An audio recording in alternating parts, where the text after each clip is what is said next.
Hi guys, welcome back to another episode of Canopy's Green Talk, where we talk about sustainability, conservation, green awareness of all different projects around Malaysia. My name is Firil. I'm one of the co-founders of Canopy for Earth, where we are a sustainable t-shirt brand and we plant trees for every t-shirt purchased. Today we have Azlan Yaacob. Hi Azlan, how are you doing? I'm fine. Thanks for being here with us today and having this talk with us. I understand that you are one of the co-founders of Green Steps Malaysia, and you're actually the main man who came up with this organization, this initiative, so to speak, right? So why don't you tell the audience a little bit about what Green Steps is all about? Green Steps was founded from some of the work I used to do in palm oil, Okay. where we struggled with implementing clean development mechanisms Okay. that allowed us to reduce carbon emissions.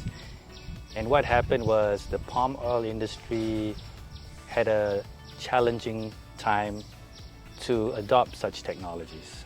So I decided that maybe we should target a different segment. And Green Steps was founded primarily because I did not see any activity or any concerted effort to get communities to understand what climate change is all about. And most importantly, what kind of actions that they can take. This happened sometime in 2014. I went to an annual general meeting for Residents Association, and I remembered vividly that it was a very, there were not that many people. Most of them were elderly. The issues that were talked about were mostly when will this pothole be repaired, traffic issues, parking issues. When I filled out the form, I put down in the remarks section that I would like to work together with the Residents Association to implement more green initiatives. So this initiative is very, very much focused on community. Yes. It's just really trying to bring the community together and get them to really just work together on different aspects of green initiatives, right? Yes. So what kind of projects have you actually done at this moment with the community? Okay, in order to reduce carbon emissions, there are a list of activities. Yeah. So I had to choose the one that I could manage easily to build confidence in the community. So that was waste. Now it seems like waste is hard, but can you imagine trying to get people to walk instead of drive? So you could look at the stack of things that you could do to reduce emissions. Waste was the easiest.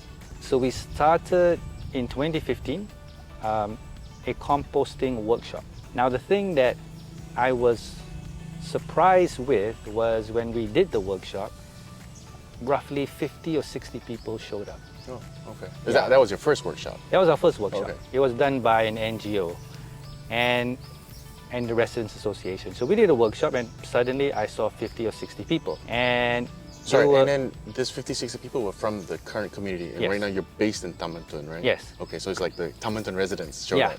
Taman Tun residents that showed up were roughly that number. Okay. So what it did for us, it energized us. Right. And you can see in Taman Tun there's actually quite a number of initiatives, not all led by me. Right, right. So for example, we have the TTTI Community Garden. So the immediate seeds were planted in that 2015 workshop. How did Green Steps grow to become where it is right now?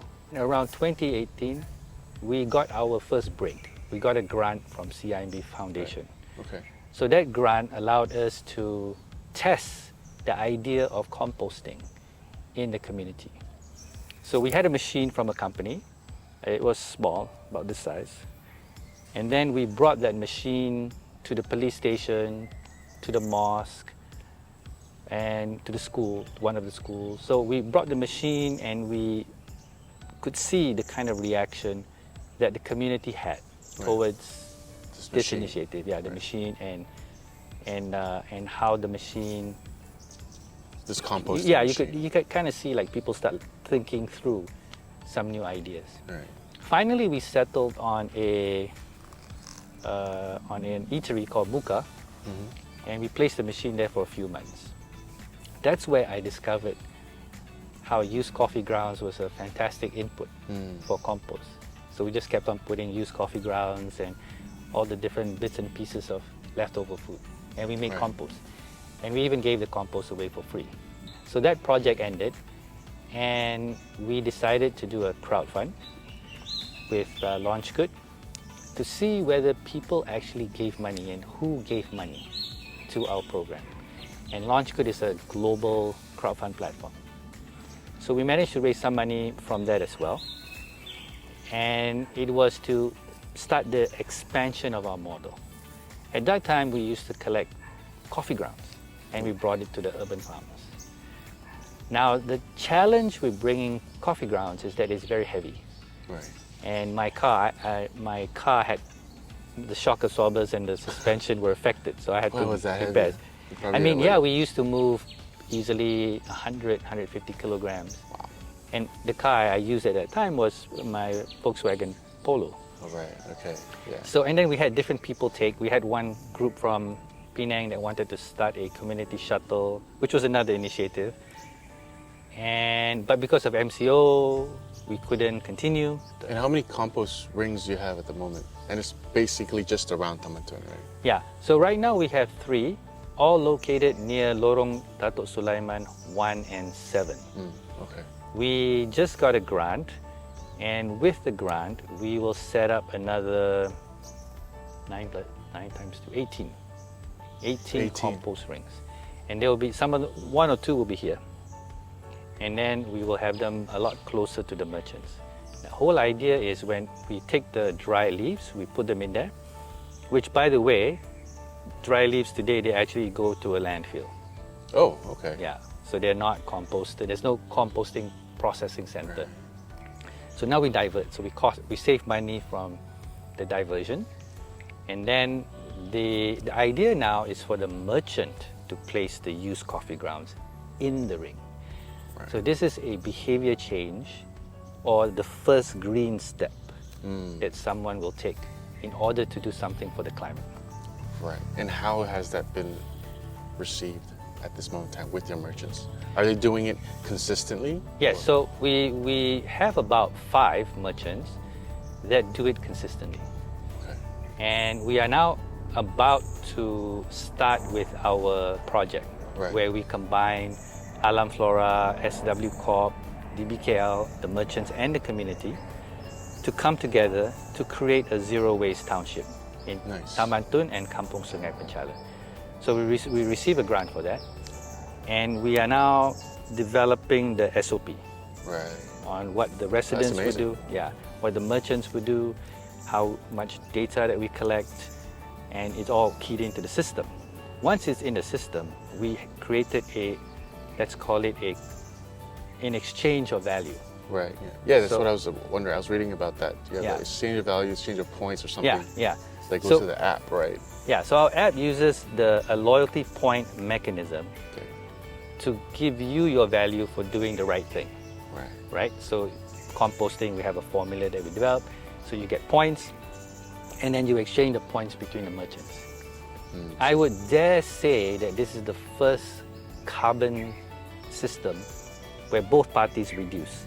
So if you were to look at the way other people design carbon systems, they have carbon tax, cap and trade, net zero. All these things still allow someone to pollute, and that polluting entity will have to buy a credit or be taxed for their carbon emissions. So for the layman, how does that exchange work? Like, you just download the Green Steps app? Yeah. You, help me out. Yeah, so it's just like using any app today, like Grab, where you download the app, so you key in your data. Like, let's say today I did 1/2 kilogram of food waste, so you just key in 1/2 kilogram. The system will have an algorithm and give you the points. Got it. Then over time, when you reach a threshold, we have our own internal value system. We will give you a digital voucher. And then you can go to a merchant and you could redeem a menu item. Right, like coffee or something, to help out with more coffee grounds. Yes. So that's where you reduce carbon, you get points. It's not like you still emit pollution and you buy your way towards a net zero model. That's amazing. When are you looking to kick that off, or has it already been like kicked off, the app? I would say the app is already with Ongoing. merchants With and merchants. with residents. Okay. Okay.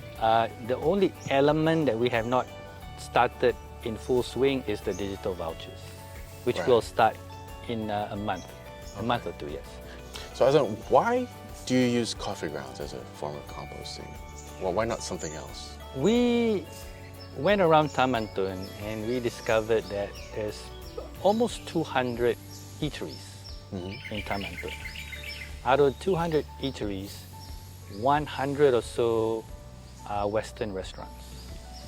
And every Western restaurant have a coffee machine. Right. So it goes back to the behavior change.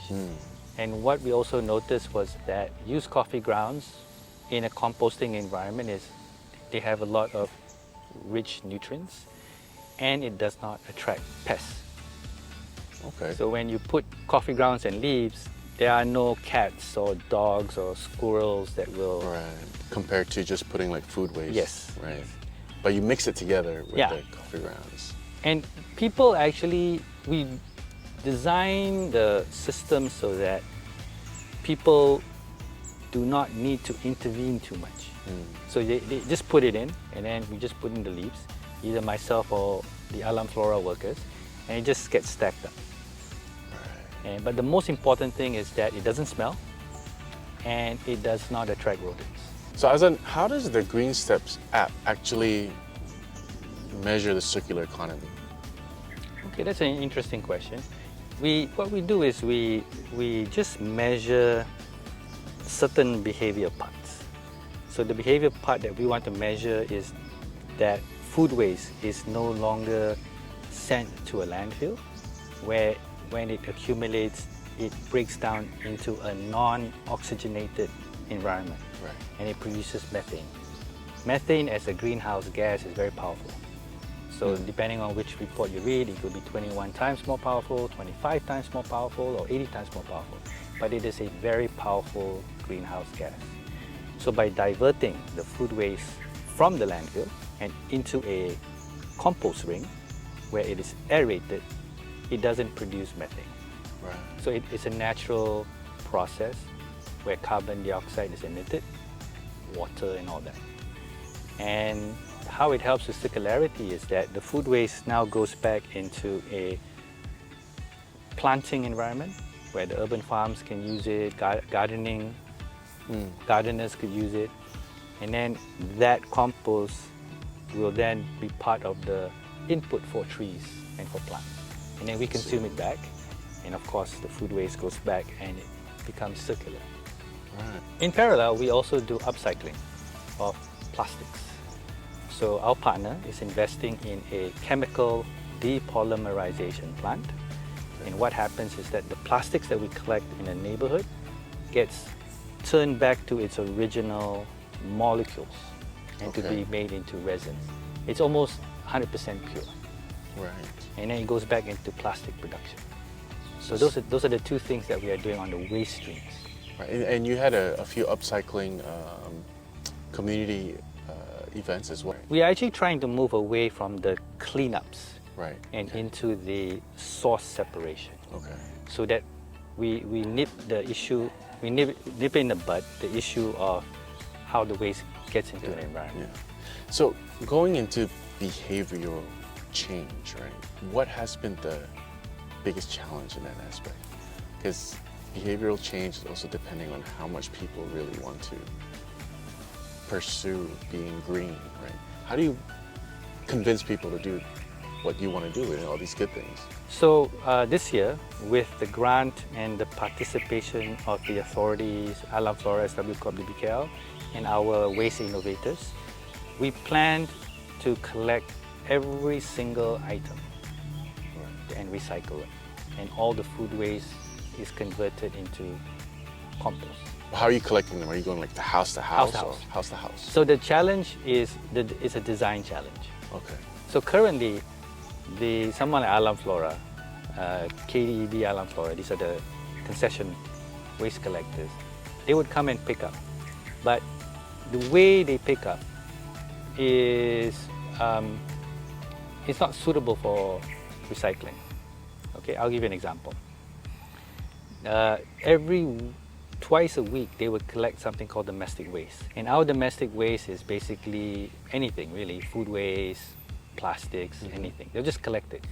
And some of the plastics they could probably retrieve for recycling, but a lot of it is mingled, so it goes into a landfill. So in our community model, we want community members to clean and separate the plastics, the metal, the paper separately, and the food waste is also separated. This will reduce the waste that is mingled and is hard to recycle. So what happens is, it's all about logistics and cost. So if you recycle things well, it's easier for the recycler to sort and to send it for the different recycling systems. Today, the ultimate system will be the chemical depolymerization system. Because plastics is hard to recycle. And that's the toughest part too, because plastic, we have abundance of it, right? And it's the hardest thing to recycle too. And we will actually give reward points for plastics as well. All right, nice. Okay? Nice. More through my partner than myself. So I'm more focused on the organics. Got it. My partner is more focused on synthetics. But the key is the separation.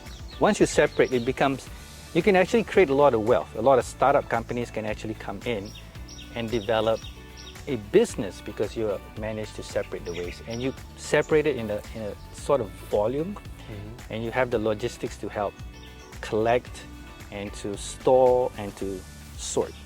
I introduce Green Steps in any community, there will be at least 1 to 5% that will adopt it, regardless. Which gives me a bit of confidence because I could actually go to neighboring Selangor, Shalam, PJ and actually do the same things. Has there been any pushback with these initiatives? Okay, that's a good question because even if there is, it doesn't matter to me Right. because I use the adoption life cycle to go. I will always have my 1 to 5%. Okay. So even if there's pushback, yeah, of course, some people say, oh, why do you bother doing this? But I ignore them because I know that there will always be people that are going to not want to do this. Yeah, because you can't please everybody, right? And not everybody's going to be having the same mentality. Yeah. But how do we, see that's the issue here, how do we enable them to have an open mind about these kind of things? Is there? It's a design challenge. So you design it so that they do not need to think too much. Right. All they have to do is separate their waste. Now that part may be challenged. So okay, right now we have incentives. So if you do this, we give you coffee.